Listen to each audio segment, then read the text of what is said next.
नमस्कार दोस्तों, कैसे हैं आप सब। आई होप कि आप सब अच्छे होंगे। 2025 जैसा कि मैंने आपको न्यूमरोलॉजिकल संक्षिप्त वीडियोस में रीडिंग दी थी आपकी डेट ऑफ बर्थ और लाइफ अर्थ नंबर के अकॉर्डिंग, वैसे ही मैं आपको 2025 की आपकी राशि में क्या रिजल्ट आएगा। 2025 में जो ग्रहों का राशि परिवर्तन हो रहा है, बहुत बड़े बड़े ग्रह जो हैं वो राशि परिवर्तन कर रहे हैं, तो उनका रिजल्ट कैसा आएगा आपकी लाइफ में, और आपके राशियों के हिसाब से पॉजिटिव या नेगेटिव किस तरीके की घटनाएं होंगी आपके जीवन में, ये सब कुछ मैं आपको एक्सप्लेन करने जा रही हूँ। मैंने आपको पिछले वीडियोस में न्यूमरोलॉजी के माध्यम से आपके लाइफ अर्थ नंबर के अकॉर्डिंग 2025 कैसा रिजल्ट देगा, ऐसा मैंने आपको कुछ वीडियोस शेयर किए थे। 2025 में आपकी राशि के हिसाब से क्या रिजल्ट होगा, और हम सबसे पहली चीज कि राशि होती क्या है उसको कैसे जानेंगे। लेकिन सबसे बड़ी चीज है कि जिनका डेट ऑफ बर्थ और टाइम ऑफ बर्थ और प्लेस कंफर्म होता है, और हम वैदिक एस्ट्रोलॉजी के माध्यम से एक होरोस्कोप तैयार करते हैं। 12 राशियों का ये होरोस्कोप 12 भागों में डिवाइड होता है, और उसके हिसाब से हम लग्न कुंडली और मून राशि निकालते हैं।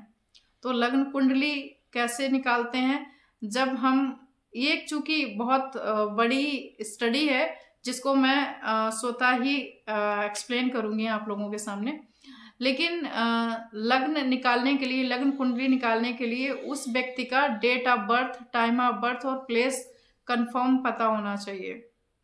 उसके बाद हम उसकी लगन कुंडली और उसकी चंद्र राशि निकालेंगे। अब चंद्र राशि कैसे निकालेंगे, क्योंकि चंद्रमा सबसे जल्दी चलने वाला प्लैनेट है, जल्दी जल्दी चलता है। 2.5 दिन के अंदर वो एक राशि बदलता रहता है, हर 2.5 दिन के अंदर 12 राशियों को वो बदलता रहता है। तो उस टाइम पे, जिस टाइम पे एक बच्चे का जन्म होता है, उस समय चंद्रमा जिस राशि में होगा वह उसकी मून राशि कहलाएगी। तो मून राशि का प्रभाव जो है वो सबसे ज्यादा होता है। मैं सही बताऊं तो 90% प्लस मून राशि का इफेक्ट होता है, क्योंकि एक तो मून राशि उसके मन को रिप्रेजेंट करती है। उसका मन कैसा होगा, वो व्यक्ति कैसा होगा, उसका चरित्र कैसा होगा, उसकी थिंकिंग कैसी होगी, वो क्या एक्टिविटीज कर सकता है, तो ये सब कुछ डिपेंड करता है उसकी मून राशि पे, चंद्र राशि।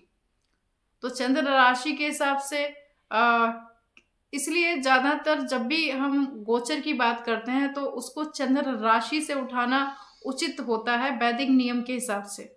चूंकि लगन का इफेक्ट भी होता है, क्योंकि लगन जो है वो आपका शरीर है, आपका माइंड है, आपकी फिजिकल एक्टिविटी है, आपका फेलियर सक्सेस है, आपकी बहुत सारी चीजों को डिफाइन करता है आपका लग्न कुंडली। हम सन साइन को कैसे समझ लेते हैं कि ये हमारी राशि होगी। सपोज किसी पर्सन का जन्म 21 मार्च से लेके 19 अप्रैल के बीच में हुआ, तो इस व्यक्ति का सन साइन मतलब सूर्य उस टाइम पे मेष राशि में होगा, इसलिए यह व्यक्ति अपने आप को मेष राशि वाला समझ सकता है। बहुत सारे लोगों के यही कंफ्यूजन होते हैं कि मेरा जन्म तो मार्च से लेकर अप्रैल के बीच में हुआ, तो मेरा सन साइन जो है वो मेरा मेष राशि आता है।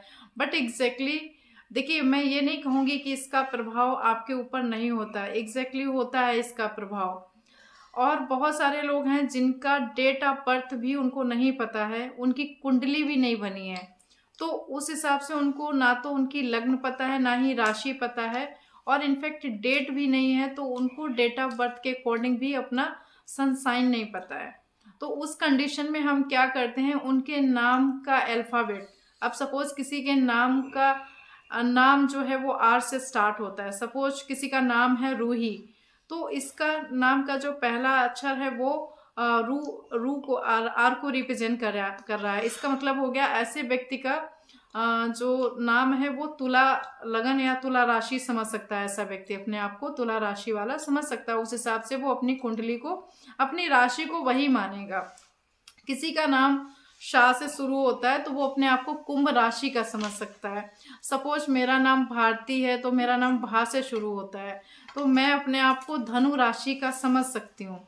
बट इत्तेफाक से मेरी राशि भी धनु है नाम के साथ साथ। तो ये हो गया नाम के हिसाब से राशि निकालना, और ये हो गया डेट के हिसाब से सन साइन निकालना। और एक तरीका है जो वैदिक एस्ट्रोलॉजी के माध्यम से हम लोग उनकी डेट, मंथ, ईयर और टाइम ऑफ बर्थ और प्लस प्लेस ऑफ बर्थ को कैलकुलेट करके एक होरोस्कोप तैयार करते हैं। 12 भावों का वो होरोस्कोप, 12th हाउस का वो होरोस्कोप एक्चुअली में आपकी एग्जैक्ट कुंडली होता है। और उस कुंडली का जो पहला भाव होता है वो आपका लगन कहलाता है। और लगन क्या होता है? लगन आपकी सक्सेस, आपकी एक्टिविटी, आपका करियर, आपकी करेक्टर्स, आपकी लाइफ के फेलियर्स, आपकी लाइफ के हेल्थ इश्यूज, आपका चरित्र, आपका नेचर, आपकी सारी एक्टिविटी को रिप्रेजेंट करता है। ये आपका लग्न कहलाता है। और चूंकि मून, चंद्रमा, जो कि बहुत जल्दी चलने वाला ग्रह है, 2.5 दिन में वो राशि बदलता है और हमारी 12 राशियां होती हैं। और एक होरोस्कोप जब तैयार करते हैं तो उसके 12 भाव बन जाते हैं। तो चंद्रमा जिस टाइम पे जिस बच्चे का जन्म होता है और चंद्रमा जिस राशि में होता है वो उसकी चंद्र राशि कहलाती है। जिस टाइम पे मेरा जन्म हुआ, मेरी राशि में धनु राशि में चंद्रमा विराजमान था, तो मेरी राशि धनु हो गई। चूंकि नाम से भी मेरे नाम से भी अल्फाबेट जो है वो धनु राशि को रिप्रेजेंट करता है, और सेम चंद्रमा भी मेरा उसी में हो गया, तो मेरी राशि जो है वो धनु हो गई। तो इस तरीके ये एक डिफरेंट प्रक्रिया है। बट हम जब किसी की प्रिडिक्शन करते हैं तो हम 90% उसके मून राशि यानी चंद्र राशि के हिसाब से प्रिडिक्शंस देते हैं, क्योंकि उसके जीवन में उसका बहुत ज़्यादा इम्पोर्टेंट होता है।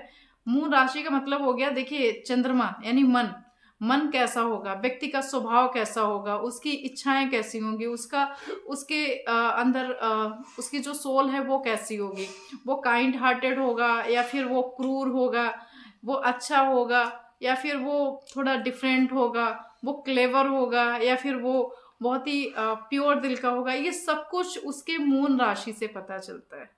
तो आज हमने इस चीज को समझा कि एग्जैक्टली हम अपनी राशि को जानते कैसे हैं, कैसे जानेंगे हम अपनी राशि को।